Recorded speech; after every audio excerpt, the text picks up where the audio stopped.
Oração. E há 40 anos eu conheço a Silvia já. E há 38 nós estamos casados, né? Glória a Deus pelo presente que nós podemos caminhar juntos. E nós queríamos falar com vocês sobre um assunto que nós escrevemos no livro, né? De certa forma eu coloquei no papel, mas nós escrevemos o livro junto porque a gente conta da nossa história, 6 atitudes de famílias fortes. E depois de um tempo eu percebi como é que eu cheguei nessas 5 atitudes. É porque eu comecei, Deus me ensinou a ouvir Ele falar conosco. Então, acabei escrevendo esse livro, Deus está falando com você. Então, nós temos algumas cópias, não muitas. Se quiserem ler, fiquem bem à vontade aí para nos ajudar. Só me organizar.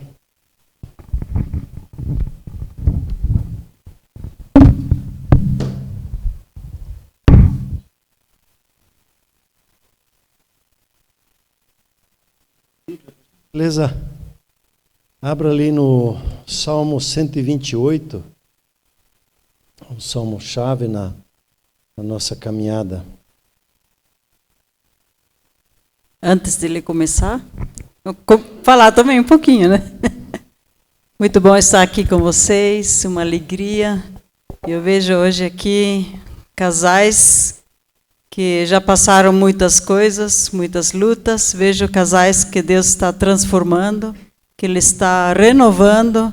E mesmo quando você pensa, talvez alguns já pensaram ou ainda pensam, não tem jeito, nosso casamento não vai para frente, vai ser sempre a mesma coisa. Eu digo para vocês que só vai melhorar.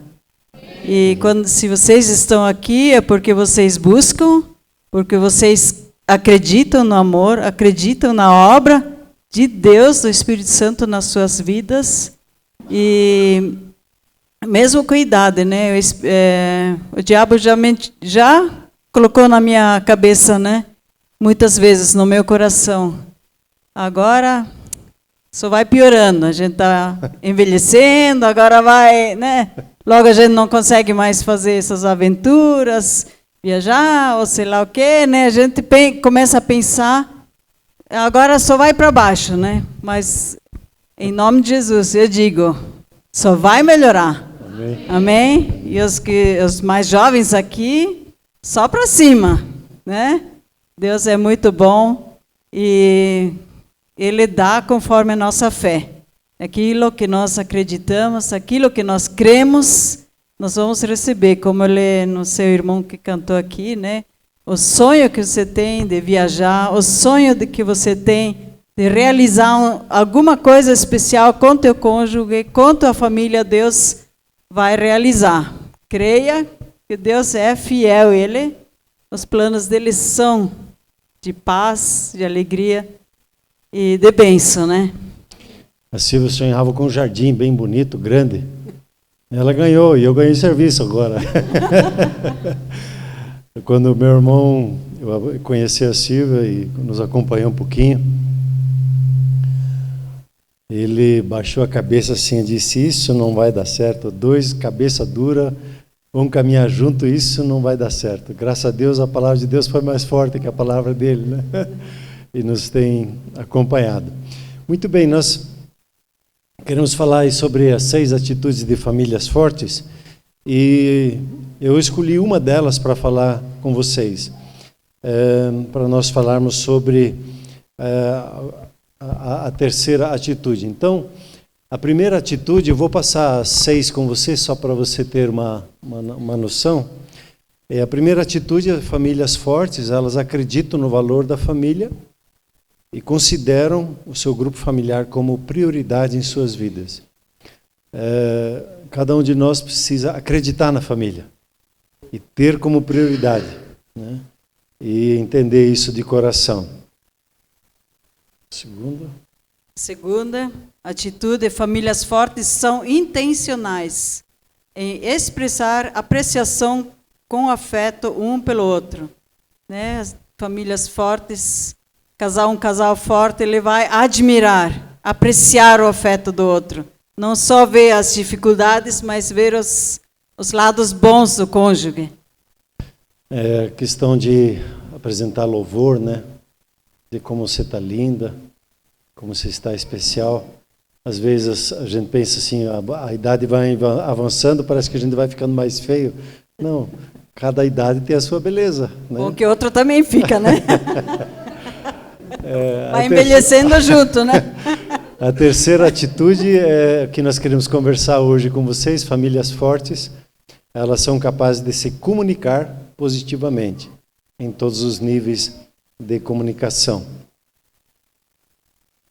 E a quarta, famílias fortes rotineiramente passam tempo juntos, realizando atividades que têm valor e importância.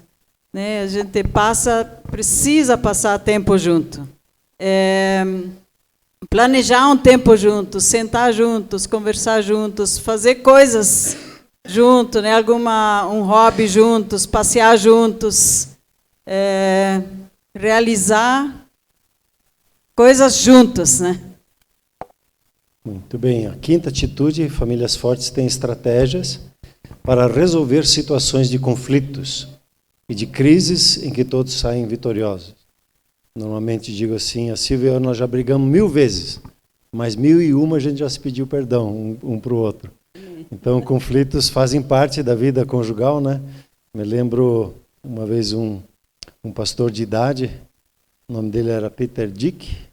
Ele foi aquele que contratou os navios para que os menonitas pudessem vir para o Brasil. E ele disse, me mostra um casal que está se dando bem, eu vou te mostrar um casal que trabalhou muito para isso. Então, casamento é trabalho, é se dedicar e resolver conflitos juntos, que faz parte normal. E a sexta?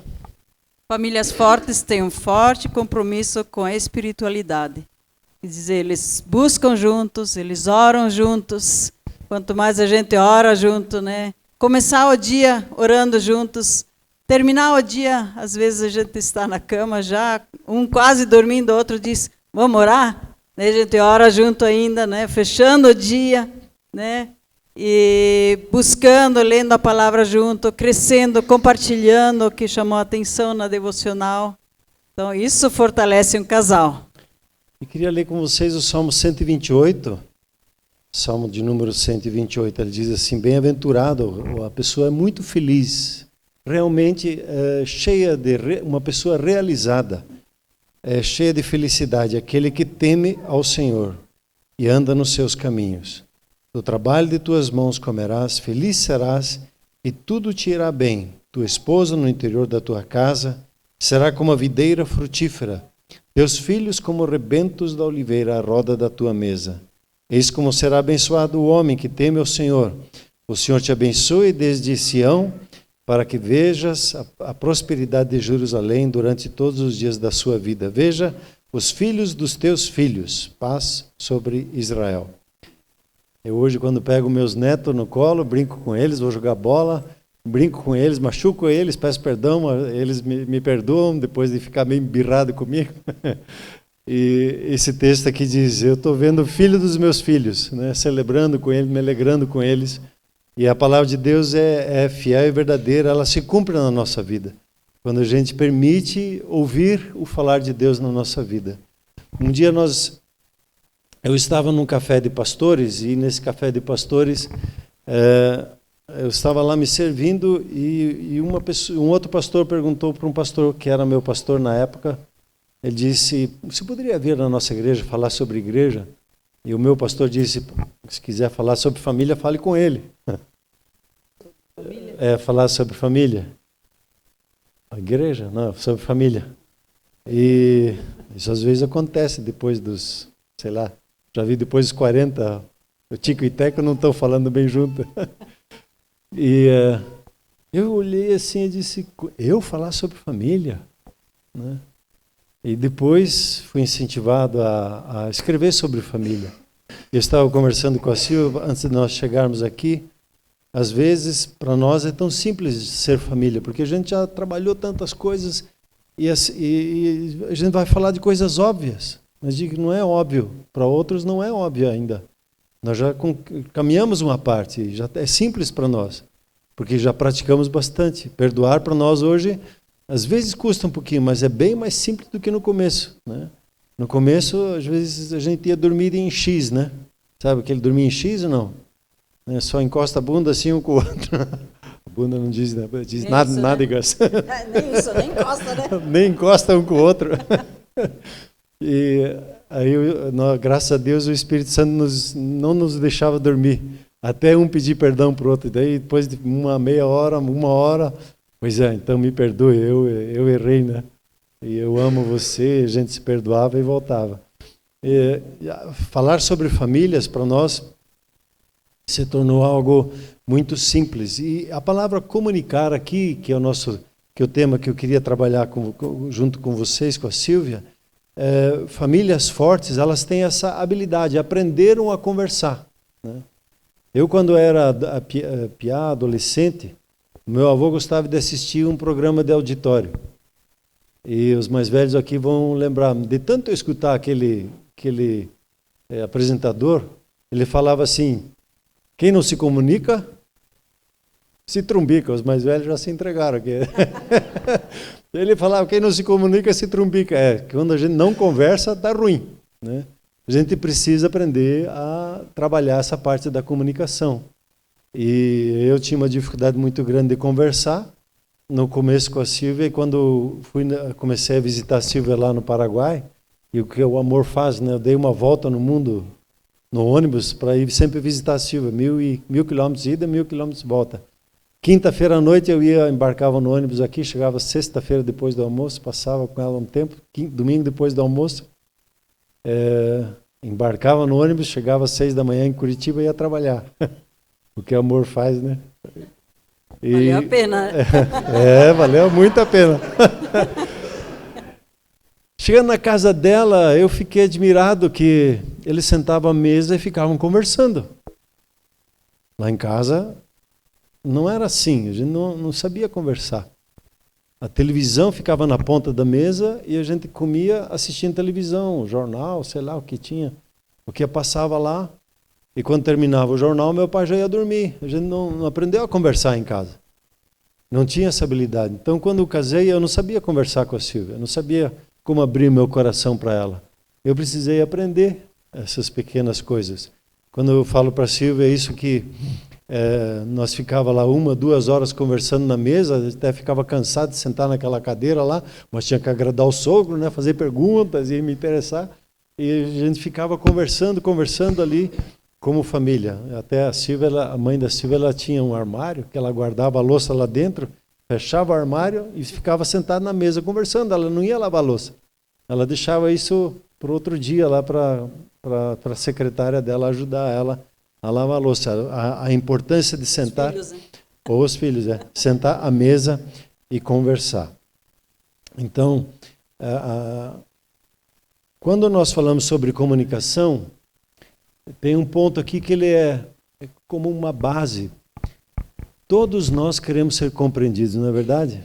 Eu quero que a Silvia me compreenda, né? Eu quero que ela, eu quero sentir parte da vida dela. E ela é a mesma coisa comigo.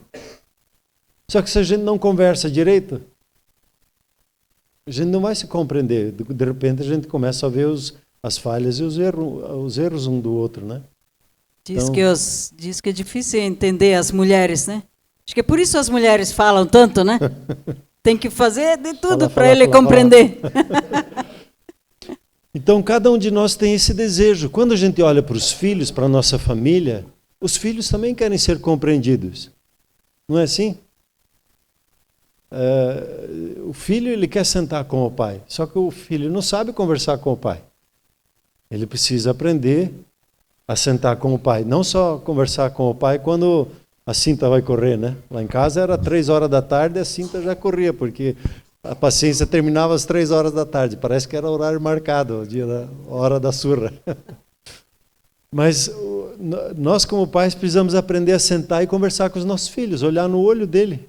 Eu tinha uma dificuldade tremenda de olhar nos olhos e conversar nos olhos. Eu desviava o olhar por vergonha. Parecia, como às vezes a turma diz, parecia um bicho do mato, não sabia conversar. E eu tive que aprender isso. Puxa, agora estou casado, eu tenho que conversar com ela.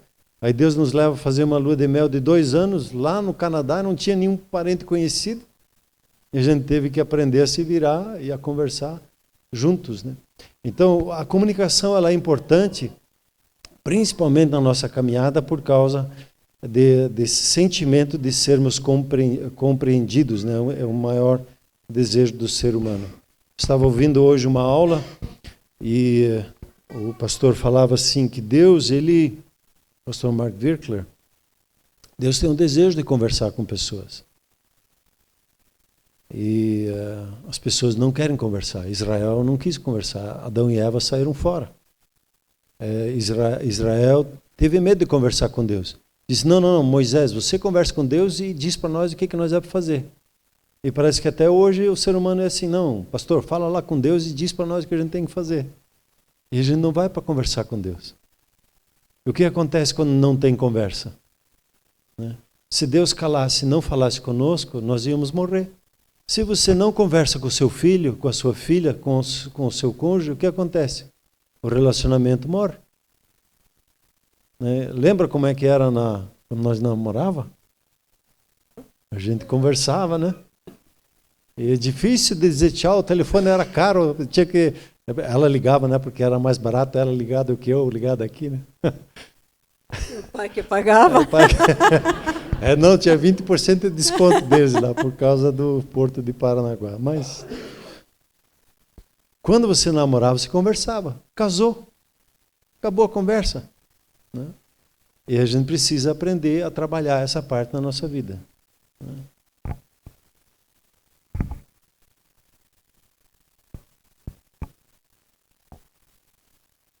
Então, a comunicação, ela é uma arte. E uma arte, ela precisa ser aprendida. Né? Quando eu comecei a caminhar com a Silvia, ela pintava, né? E já pintava os quadros normal, assim. Teve que aprender devagarzinho. Fazia aula ou não fazia? Aula. Teve aula, né? E pintou alguns quadros. A gente tem os quadros até hoje lá em casa, né? Tem. Só que está... Em algum lugar. Em algum lugar guardado, Escondidinho. Né? Escondido. Mas, como eu disse antes, tive que aprender a conversar com ela. E ela teve que aprender a conversar comigo. Ela falava espanhol, eu falava português. E agora? A gente começa a falar em alemão. A gente não está mais acostumado a conversar sempre em alemão. E a gente precisava ter essa arte de aprender como é conversar. E isso vai acontecendo de passo a passo. Então, o valor da comunicação, ela promove a saúde mental da família.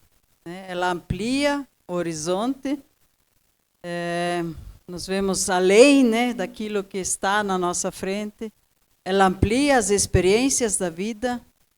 E nós precisamos de espaço para expressar pensamentos e sentimentos. Então, na nossa caminhada, a gente é saudável quando a gente aprende a conversar. No relacionamento. Se a gente não conversa, o nosso relacionamento ele começa a adoecer. Então eu preciso aprender a me comunicar, a conversar. É me esforçar para isso. Às vezes eu fazia assim, eu pegava esse dedo aqui, colocava nas minhas costas, me empurrava, eu preciso aprender a conversar com a Silvia. Preciso aprender a ouvi-la, a fazer perguntas para ela. E quando a gente vai conversando, a gente vai ampliando o nosso horizonte. Quando nós nos conhecemos, nós saímos uma noite, depois na segunda noite eu saí, na primeira noite fiz 3 perguntas para ela, se ela estaria disponível, se ela se via sendo mulher de pastor, e se ela se via servindo a Deus em uma outra terra. E ela disse sim para as 2 perguntas. No outro encontro, no segundo encontro, eu pedi ela... Não falou mais nada, só essas 2 perguntas. Pensei, o que será que essas 2 perguntas... A comunicação estava falha, mas eu me arrisquei a fazer as 2 perguntas. Né? E aí, no outro dia... Foi a primeira noite que a gente saiu sozinhos, né? E daí, na segunda noite, que pergunta eu fiz? Se eu ia casar com você. E por que como é que você tinha orado?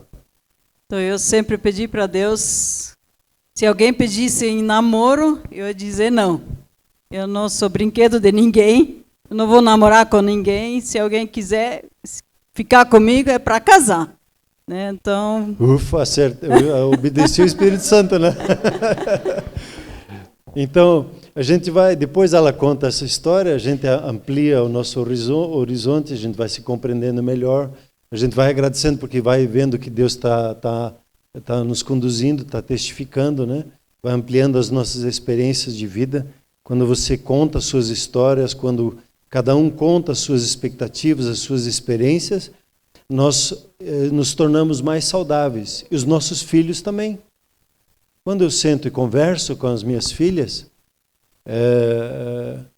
nosso relacionamento é mais saudável. E elas se tornam mais saudáveis também.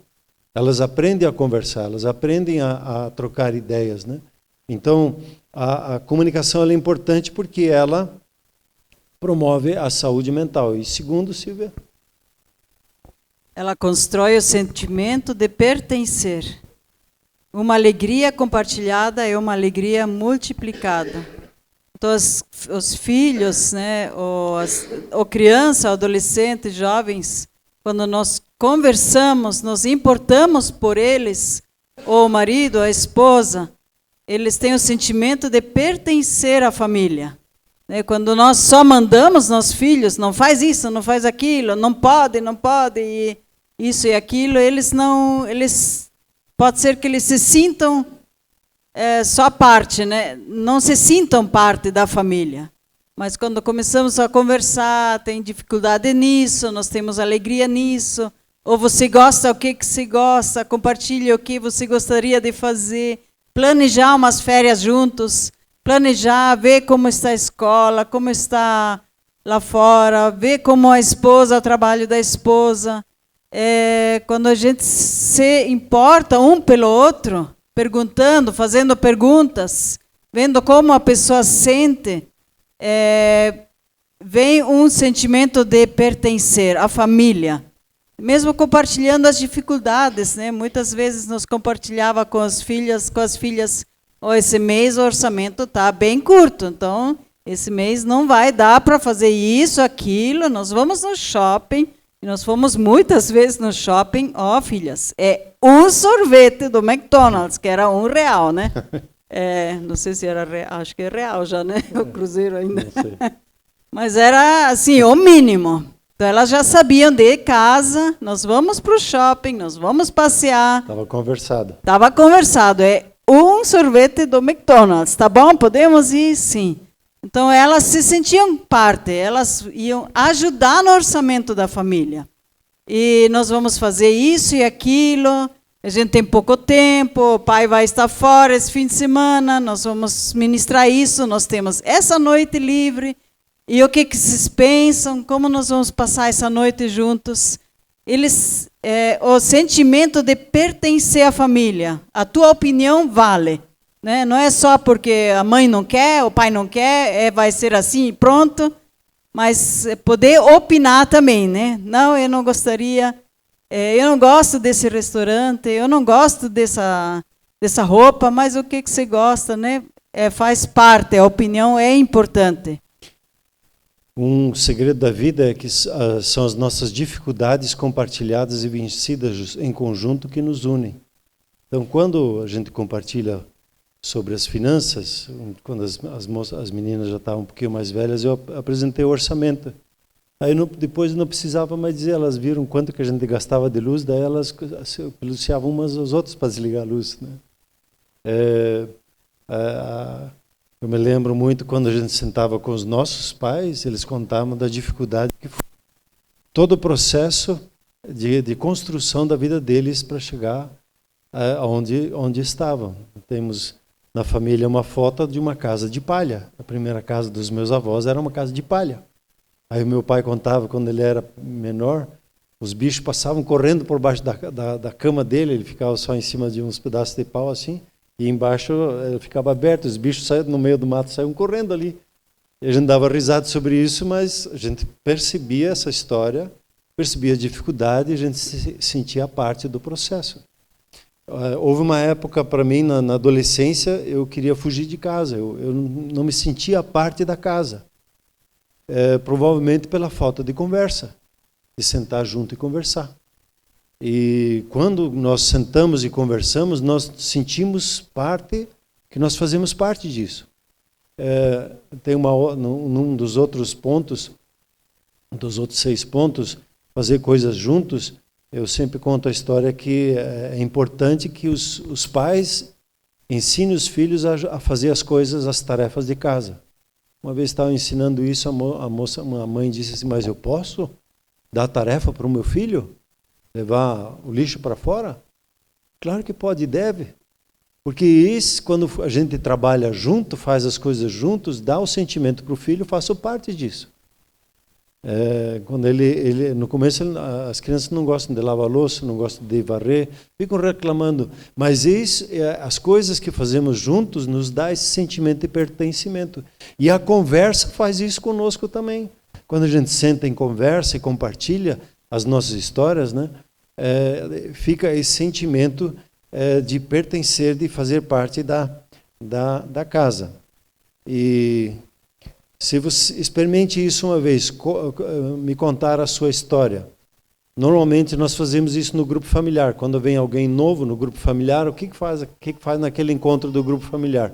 Cada um conta a sua história. Quando se conta a história, você já se sente parte, a gente já começa a identificar coisas em conjunto que a gente fez, que a gente experimentou, onde a gente viveu. Algum ponto a gente vai se identificando e a pessoa que chega no grupo familiar, ela já começa a se sentir pertencente àquele grupo. Em casa é assim também. Tem uma história, e aí tem algumas histórias que a gente dá risada, né? Meu avô, ele ele vendia ração, ele tinha vendido e chegou em casa, não sabia, era muito dinheiro, ele escondeu, e a ideia do avô, né? Ele escondeu no fogão. E a oma levantou cedo, fez o fogo. Aí quando o opa veio, o dinheiro dele tinha queimado todo. Ai. Meu opa, ele era muito brincalhão, o Peter Heinrich, o nome dele. E ele gostava de uma guerra de água. Um dia eles estavam brincando com as crianças, jogando água um no outro, cada um com um balde, e um correndo atrás do outro, e as crianças entraram na casa, e o opa entrou tão empolgado atrás, e as crianças se esconderam atrás da cama, e ele, chá! A oma não gostou muito da história. Quando você começa a contar as suas histórias, provavelmente você já se lembrou de uma que você também já quer contar. Eu também tenho uma historinha que eu quero contar. E quando as crianças contam as suas histórias, que acontece na escola, e você permite elas contar, mesmo que você não goste da história, mas permite ela contar, e você começa a fazer perguntas, a criança se sente parte, a família se sente parte um do outro. Quando nós sentamos para conversar, é isso que acontece. Muito bem. Terceiro e último valor da comunicação. Então, ela nos ajuda na solução de problemas comuns a todas as famílias. Quando nós comunicamos, né, juntos nós conversamos. Muitas vezes são mentiras, né, que nós acreditamos.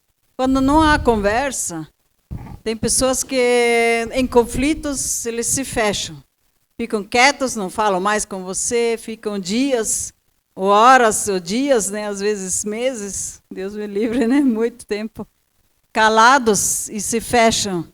Então, fica pior, né? Fica alimentando a raiva, fica alimentando a dor. E quando nós comunicamos, por exemplo, não gostei, como você falou, me machucou, eu senti isso, eu senti aquilo. Mentiras podem cair por terra, né? Às vezes nós pensamos, ele não está falando comigo. Será que eu fiz alguma coisa? E a pessoa fica quieta. O Arno, muitas vezes, ele chegava em casa quieto. E não fala nada. Eu já pensei, eu fiz alguma coisa? Eu falei alguma coisa errada? E se ele ficasse quieto, né? Eu pensava, nossa, alguma coisa eu fiz errado, né? E não, realmente era porque aconteceu alguma coisa. Ele estava triste, ele estava abatido, né? E quando nós ficamos quietos, não falamos, se ele simplesmente ficasse na dele e não falasse nada, né? Mentiras nós começamos a criar mentiras. Mesma coisa quando você manda uma mensagem para alguém e a pessoa não responde, você pode pensar 1000 coisas, né? Ah, ela pensa isso, ela pensa aquilo, ela não faz isso, ela não gosta de mim, eles não me amam. E a gente começa a criar mentiras dentro de nós. Por isso a Bíblia diz, né? Se você acha que alguém tem uma coisa contra você, vai para a pessoa e pergunta, né? Eu fiz alguma coisa de errado? Vamos acertar? E assim em casal, né? Ou com os filhos. Por que você não fala comigo? O que aconteceu com você? Alguma coisa machucou? Tem que conversar, né? Porque a Bíblia também diz confessar os pecados uns aos outros para sermos curados. Isso também na comunicação. Se a gente fala, eu tenho problema com isso. Eu fui tentada nessa situação. Se eu não falar, o Arno pode falar talvez disso, mas se não falar, vai alimentando essa tentação e não vai ser curado, né? Ou eu tenho sentimento de culpa, eu tenho sentimento de tristeza. Se eu não comunicar, isso vai piorando, né? Então, quando nós comunicamos, né, nós somos curados. Quando nós confessamos uns aos outros, né, as nossas dificuldades, as tristezas, os fatos, o que passou no dia, talvez uma coisa ruim, ou uma coisa boa até, né? Quando nós comunicamos, os olhos se abrem, né? A gente vê as coisas de outra forma. Nem foi tão ruim assim, né? Acho que deve ter sido por isso, por aquilo. E juntos temos a solução. Quando a gente tem algum problema, a gente não pode se fechar, né? Às vezes chegava em casa, não tinha vontade de falar. Eu precisava dizer para a Silvia, me dá uma meia hora para ficar na minha. E daí depois a gente conversa. Daí o que já tinha liberado. Mas se eu não falasse para ela, fica essa dúvida no ar, né? E o inimigo, ele já vem confundindo a gente, né? Muitas vezes ele via abatido e eu me irritava. Daí eu me irritava mais ainda porque ele não falava nada. Então, uma coisa leva a outra, né? Então, em vez de me irritar, podia pensar, acho que ele não está bem, deixa essa meia hora, não vem já com os problemas em cima dele, piorando as coisas, né? Então, quando a gente precisa de soluções como família, a gente, como diz Provérbios, né, os planos mediante os conselhos têm bom êxito. Então, quando a gente trabalha como família os nossos desafios, fica melhor. Às vezes o homem acha, não, eu tenho que resolver sozinho. Mas compartilhe com a esposa. Ela é o radar da casa e ela tem algumas percepções diferentes, até dos negócios. De qual negócio fazer, não fazer. Mas ela não entende o negócio. Mas ela é mais sensível ao falar de Deus. Então, quando se compartilha e uma carga compartilhada, o que acontece? Ela é dividida. Na verdade, o peso diminui. E quando nós fazemos planos, por exemplo, na conversa, ela é importante. É interessante fazer planos juntos e isso ajuda muito na vida da família. Eu aprendi isso com o pai da Silvia. Ele, quando queria planejar as férias, ele já começava 6 meses antes a falar, e aí, o que nós vamos fazer entre Natal e Ano Novo? E a gente ia trocando informações, conversando e trocando ideias e durante meses isso fomentava a conversa entre nós, apesar de nós morarmos longe uns dos outros, né? Na época não tinha o WhatsApp, então era no e-mail mesmo, que a gente conversava um com o outro. Então, quando a gente se aconselha, conversa um com o outro, a gente tem a probabilidade de avançar e ser mais saudável como família, ser mais forte como família. Então, a conversa ela precisa ser entendida, a comunicação, como um instrumento que nós temos para fortalecer a família. E uma família que conversa é uma família mais saudável, uma família forte. Se eu não aprendi de casa, como foi o meu caso, eu posso aprender. Todas as coisas na vida a gente pode aprender. Para uns talvez é um pouquinho mais difícil, tem que se esforçar um pouquinho mais, mas todos nós podemos aprender. Uma vez um irmão na igreja me disse, não, alguém me falou que eu tenho uma deficiência na cabeça, eu não consigo aprender. Isso é mentira. Você pode vencer essa deficiência que você acha que tem, ou que te colocaram na cabeça que você tem. Todos nós podemos aprender tudo que nós queremos. Todos nós temos habilidades da parte de Deus de aprender a se comunicar.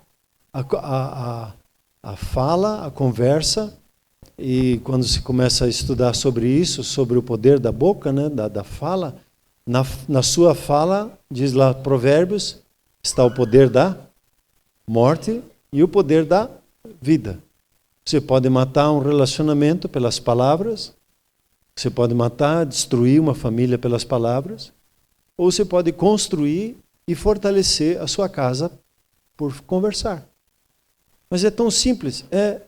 A vida é feita de coisas simples.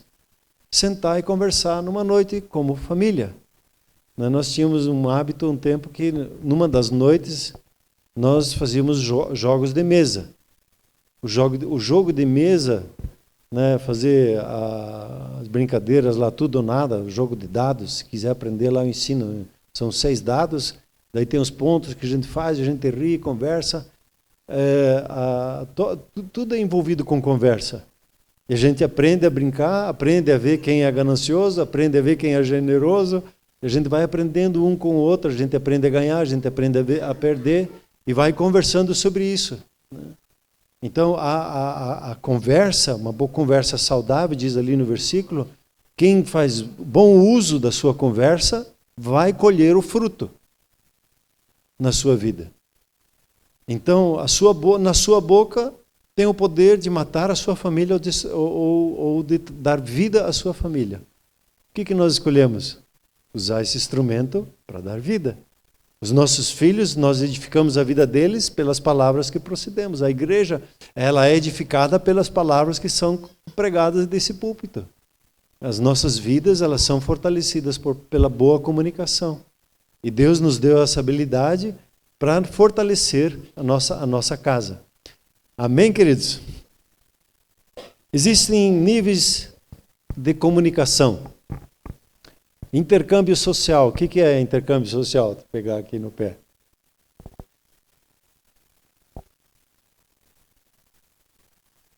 Ah, tá bom. Quase reprovei. Ainda bem que tem ajuda do... Então, por favor, me ajude. Muito obrigado, né? O intercâmbio social é a primeira palavra, né? Está tudo bem? Está tudo bem. Bom dia. Que bom que você está aqui. As crianças precisam aprender a pedir, a dizer por favor, né? Faz parte da comunicação. Elas, quando entram no recinto, elas precisam aprender a dizer bom dia. E em casa que se apresenta isso, vai sentar na mesa e não diz nem bom dia, que é isso? Vamos dizer bom dia. Bom dia, dá um beijinho. Né? O intercâmbio social, essa dinâmica que faz a vida funcionar. Aí tem o intercâmbio funcional, para que as coisas funcionem. Pode ligar a luz? Pode me passar o arroz? Por favor? Precisa aprender a dizer o por favor, né? O intercâmbio funcional ajuda você a interagir na vida. E todos nós precisamos aprender o intercâmbio social, a dizer bom dia, boa tarde, boa noite, por favor, por gentileza, muito obrigado. Precisa ser aprendido. Se não ensinarem para nós, a gente fica meio chucro. E a criança precisa aprender a dizer isso. E também no intercâmbio funcional, a dizer, por favor, me passe o arroz. Pessoas não? Que só apontam, né? O que você quer? Arroz? Carne? Não. Tem que você falar, ia né? lá, em casa às vezes é assim, né? Às vezes senta na mesa, o arroz está lá do outro lado da mesa, a pessoa levanta e vai lá e pega o arroz. Não, não faz assim. Se pede, por favor, por gentileza, pode me passar o arroz? É simples. Isso precisa ser ensinado, aprendido dentro de casa, no nosso dia a dia, né? Por gentileza, faça a sua cama, ou já tirou a toalha da molhada da cama e coisa assim. É o terceiro nível. O intercâmbio de convicções e sentimentos pessoais. Conversar sobre pensamentos. Eu converso sobre aquilo que eu penso, né? Eu penso que isso é bom, eu li a respeito disso, eu penso isso e aquilo. Conversar sobre o significado das experiências. Então, quando nossos filhos chegam da escola, a gente precisa sentar e perguntar não só perguntar como foi a escola, mas o que você aprendeu? O que aconteceu na escola, né? E deixar as crianças falarem. Um dia, uma delas veio e falou umas coisas que eu não gostei que ela falou. Meu impulso seria repreender. Mas eu comecei a perguntar de onde que ela tinha aquele tipo de palavreado, por que ela falava assim, o que isso significava, até ela entender, puxa, isso não nos pertence, esse jeito de falar, né? Em vez de dizer cala a boca. Aí calou a boca, daí não conversa mais. Eu preciso aprender a interagir com os pensamentos. Eu fiquei admirado uma vez, um testemunho de um pai, ele deu um texto para o seu filho ler, era um texto de um jornal. Ele disse, filho, leia, eu quero conversar com você sobre isso. Quero aprender quero que você aprenda a conversar sobre um assunto. Se você fala com seu filho, o que você leu na Bíblia? Está ali na escolinha, na escola ali com as crianças. O que você aprendeu hoje lá? O que isso significa? Essa dinâmica de conversar dá já essa dinâmica de pertencimento, de compreensão, de comunicar, esse intercâmbio pessoal de pensamentos e de experiências vai fortalecendo. A gente precisa crescer nisso. Normalmente as pessoas ficam só nos primeiros 2 níveis, não entram nesse terceiro. Mas em casa a gente precisa aprender a conversar sobre a mensagem, não sobre o pastor. Do jeito que ele está vestido, do corte do cabelo do pastor. Mas qual foi o significado? Como é que a gente aplica isso na nossa vida? É o quarto. E tem um quarto, então, esse já é mais difícil acontecer. É o mais íntimo, né? O intercâmbio é mais íntimo. Compreensão profunda e íntima do outro. É a conversa que nós temos do coração. Mas o que você sentiu naquele momento? O que você pensa e o que você sente? Você ficou muito feliz? Você ficou triste? Isso machucou você? Então, uma conversa que mostra o que realmente está lá dentro, né? Porque muitas vezes é bem fácil dizer, eu penso isso e aquilo, eu sei, eu estudei, eu falo tudo o que eu sei, mas eu não falo aquilo que eu realmente sinto, né? O coração, né? O que o coração diz, né? Então, esse é o nível mais íntimo que a gente precisa entrar, né? Como casal e com os filhos também, né? Como no grupo familiar também, a gente entra cada vez mais fundo. Quanto mais a gente se conhece, a gente entra mais fundo. Deveria, né? Muitas vezes nós temos um bloqueio, ou muitas pessoas têm bloqueio, medo de se abrir um com o outro, mas é lá, nessa intimidade que há a cura, né? Nessa intimidade de abrir o coração, as feridas podem ser curadas, né? Os sentimentos, às vezes, a gente nem sabe o que sente, né? Por que eu sinto assim? Por que está tudo... Né? Minha cabeça está estranha, né? Então, quando começo a falar, compartilhar como está, hoje está difícil, não sei, alguém falou isso, aquilo, orando sobre isso, lá vem a cura, né? Como pastor, para mim foi muito importante poder chegar em casa e dizer para a Silvia, hoje estou me sentindo com 0 à esquerda. Eu preciso que você ore por mim. Eu me sinto abatido, desanimado. E não é para todos que a gente consegue falar isso. Eu percebi que quando eu queria conversar com as minhas filhas e ter uma conversa de coração, eu sabia que era tarde da noite, quando sentava na cama delas, e sentava ali e começava a conversar, elas falavam algumas coisas que não iam falar na mesa do café da manhã nem no almoço. Mas ali sentado na cama dela, conversando, se interessando por ela, perguntando para elas algumas coisas, elas começavam a falar das coisas do coração dela. E eu me lembro que o meu sogro, ele era daqueles que levantava 5, 4, 5 da manhã, 6 da manhã, ele já estava já forte trabalhando.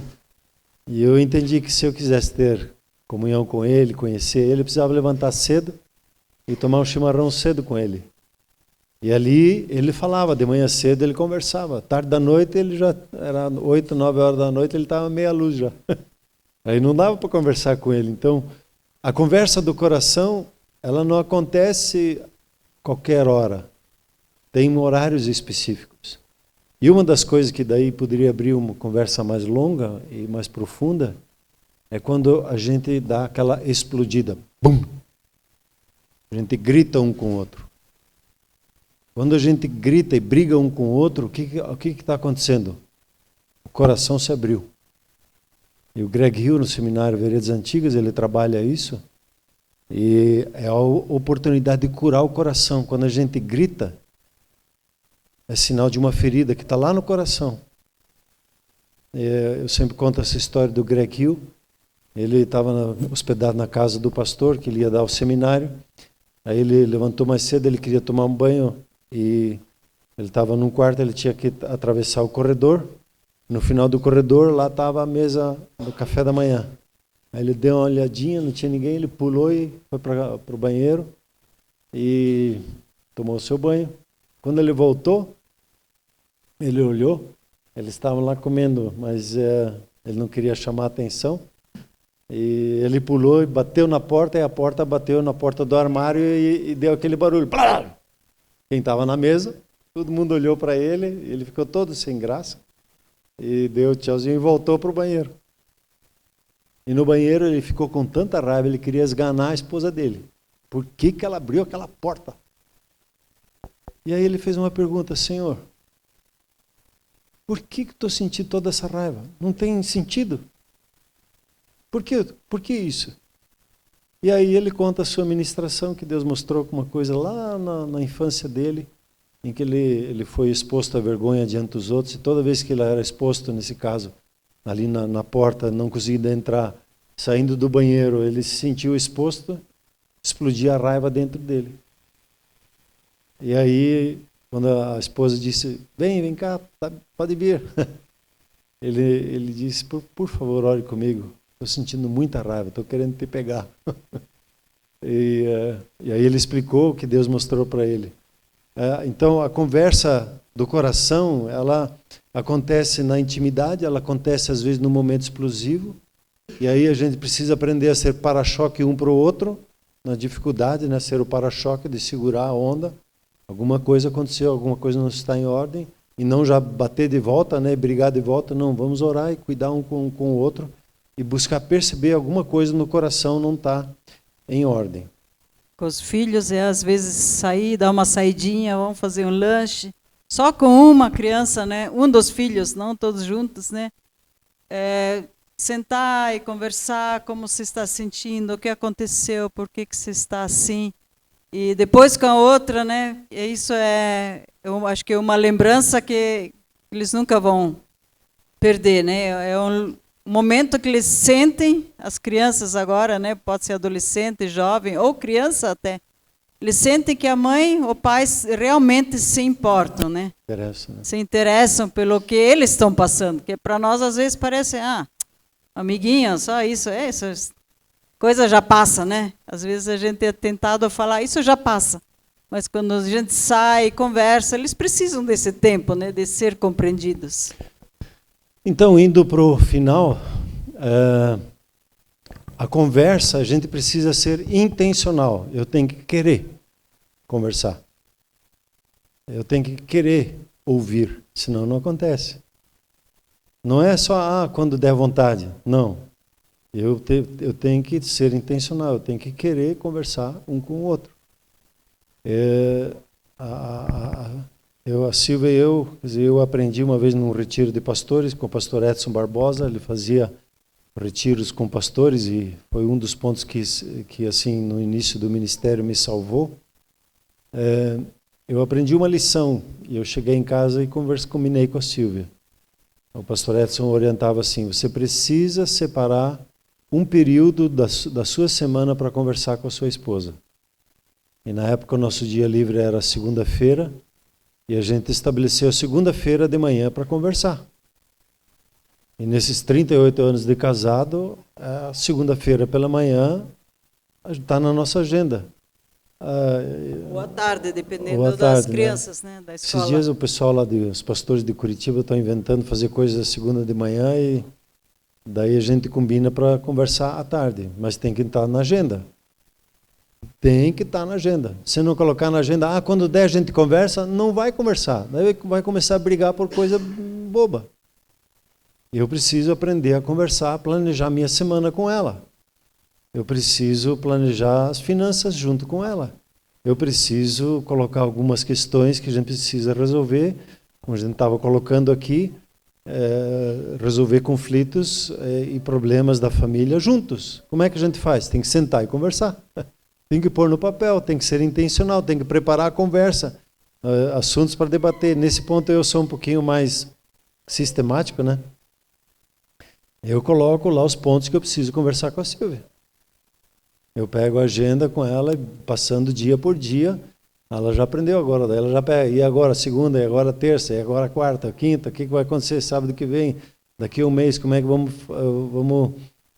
quando nós vamos planejar nosso próximo aniversário de casamento, o que nós vamos fazer? A gente vai planejando junto, a gente senta para conversar segunda-feira de manhã, umas 2 horas.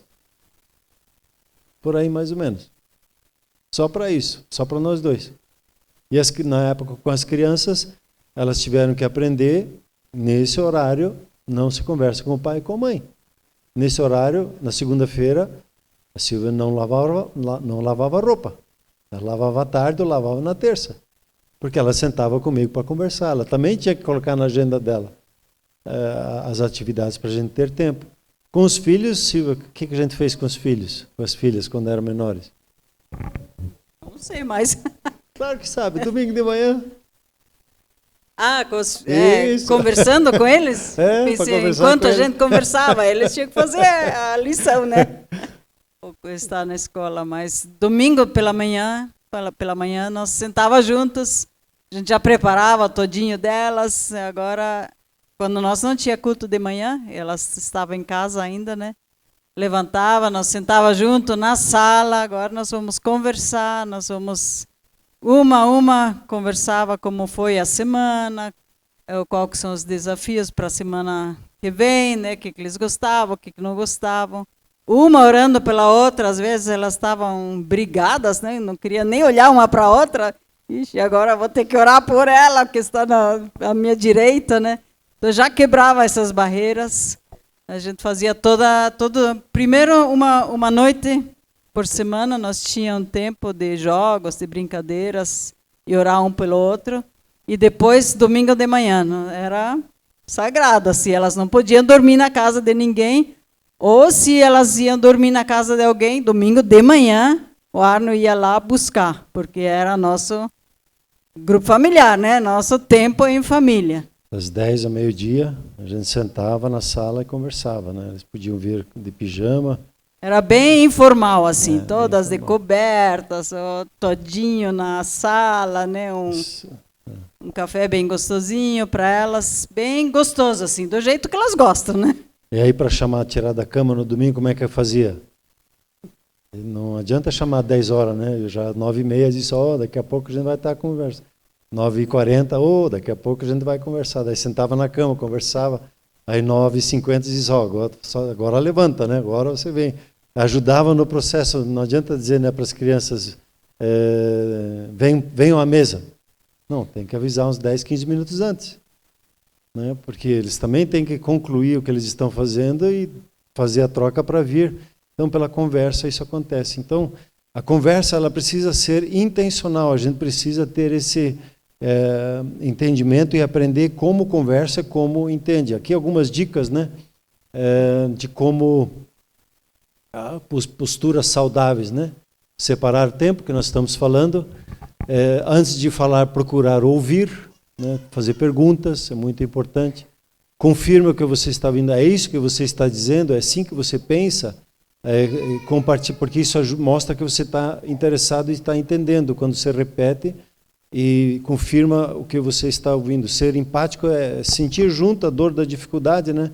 Quando as crianças choram por algum problema de amizade com as amiguinhas, o mundo delas está terminando ali. A gente diz, isso é besteira. Não é besteira, para elas é uma dificuldade que preciso aprender a vencer. Então eu preciso ter a empatia de me ver ali naquele tempo e ajudar as crianças a vencerem aquele conflito, vão aprender a vencer conflito, né? O pastor Edson Barbosa, ele cunhou para mim uma frase que diz assim, educar é ver a vida do ponto de vista do filho para ajudá-lo a ver a vida do ponto de vista de Deus. Eu preciso ajudar meu filho a ver a vida do ponto de vista de Deus, mas primeiro eu preciso me colocar na posição dele, entender a dificuldade, o medo, a mesma coisa entre o casal. Eu preciso me colocar na posição da Silvia quando chegava em casa e o dia não deu certo, a máquina estragou, esse dia nós chegamos de praia, nossa geladeira estragou e tudo que estava dentro. Vai fazer o quê? Vamos limpar, né? Ajudar juntos, trabalhar cheirinho juntos. Bom na casa, né? A limpar foi daí a gente já tinha que sair, mas a gente fez uma boa parte, a gente fez junto. Então ser empático, sentir junto a dificuldade e trabalhar junto, né? 5, cuide para não atacar a identidade. Isso é muito. O mundo faz isso muito, né? O inferno ele incendeia a vida das pessoas com isso, dizendo: mas você é um burro mesmo, você é um bobo. Você não vai dar certo. Desse jeito você nunca vai conseguir nada na vida. Que coisa horrível falar isso para um filho, né? Nós precisamos dizer: você é capaz. Essa dificuldade não lhe pertence, você vai ser mais que vitorioso e assim por diante. E ser sincero, abrir o coração, né? Agora é sua vez.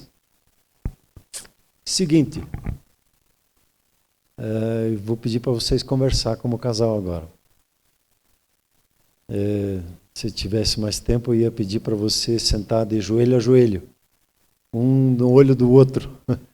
A gente está acostumado mais a sentar um do lado do outro. No carro a gente senta do lado do outro. Interessante que no restaurante também alguns sentam do lado do outro, não aprende a conversar, né? A gente conversa assim, um no olho do outro, né? E a gente precisa disso. Mas queria te incentivar a responder a pergunta: quando que a gente vai sentar para conversar? Na segunda? Na terça? Que horário seria bom para você? Que dia seria bom para você? Converse aí um pouquinho.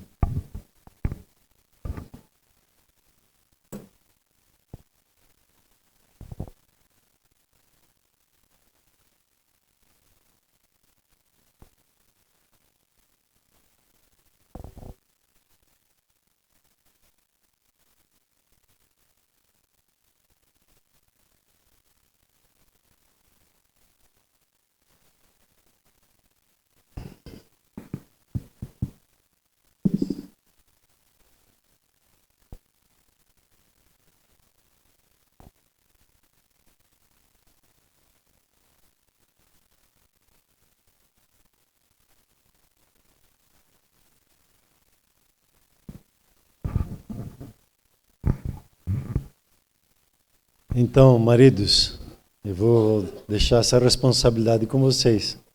Planeje com a sua esposa. Onde é que a gente pode sentar para conversar? Onde é que vai ser o nosso tempo? A saúde dos seus filhos depende da conversa que vocês como casal têm. A saúde do casamento, a saúde da família depende dessa conversa. E os filhos, eles precisam ver você conversar com seu cônjuge. Eles precisam ver isso acontecer. E eles não podem interferir nessa conversa. Depois, agora não, depois a gente conversa. Espera, agora estou conversando com a mami, né? Ou com o papi, ou com o papito, sei lá como é que se chama, né? Os filhos nos chamam. Uma coisinha para o final. normalmente vai haver resistência. A pessoa não vai querer conversar, os filhos não querem conversar. E daí? O que faz? Eu tenho um irmão, nossa conversa tinha acabado. Como é que eu reato a conversa com meu irmão? Ele gostava de futebol. Coxa branca, roxo. Mas o roxo, coxa branca, né? Eu sentava para assistir futebol com ele. E ficava perguntando dos jogadores. E perguntando, ele não entendia nada, mas eu tentava entender. Perguntar para ele, e aquele jogador que estava aqui? Não, tá no outro time lá. Ah, tá. E aí ficava lá do lado dele assistindo futebol. Isso abriu conversa entre nós. E quando nossos filhos não querem conversar conosco, eu preciso me interessar por eles, pelos que vai no coração deles. Como casal também, assim, quando se interessar, como é que foi o seu dia, o que fez, o que aconteceu ali, Então, a resistência sempre vai haver, o inferno sempre vai se levantar contra a boa conversa na casa. E a gente precisa, então, só mostrar interesse um pelo outro. Quando você mostra interesse e faz perguntas pelo bem-estar, o que aconteceu, como venceu, você vai criar a sua família saudável e forte. Então, o princípio é famílias fortes são capazes de se comunicar positivamente em todos os níveis de comunicação. E aí, se vocês quiserem saber mais, tem as redes sociais, tem o blog ali famíliasfortes.com.br, eu tenho acho que 5 livros aí só. E na Academia do Reino, que é nosso EAD, ensino à distância, que nós estamos montando, lá eu vou ter as 6 palestras, uma de cada uma, para você assistir lá também, se você assim desejar. Amém? Então, muito obrigado pelo presente, pelo privilégio de podermos conversar juntos. Acho que deu certo, né? Nós conseguimos. Não sei. Amém? Vamos orar? Muito obrigado, Jesus, pelo privilégio que nós temos de ter o Senhor como nosso Deus, nosso Pai, nosso guia, nosso bom pastor. Obrigado que o Senhor cuida de cada um de nós, os nossos casamentos, as nossas famílias. O Senhor sabe das alegrias, o Senhor sabe das dificuldades, dos desafios que cada um tem na sua casa. E nós oramos agora por sabedoria. Que o Senhor ministre cada um de nós, Senhor, que nós possamos ser sábios em como tocar, como alcançar o coração do nosso cônjuge, como alcançar o coração dos nossos filhos, cada um deles, dos nossos irmãos, daqueles que estão ao nosso redor. Que o Senhor nos use, nos dê sabedoria e nos mostre como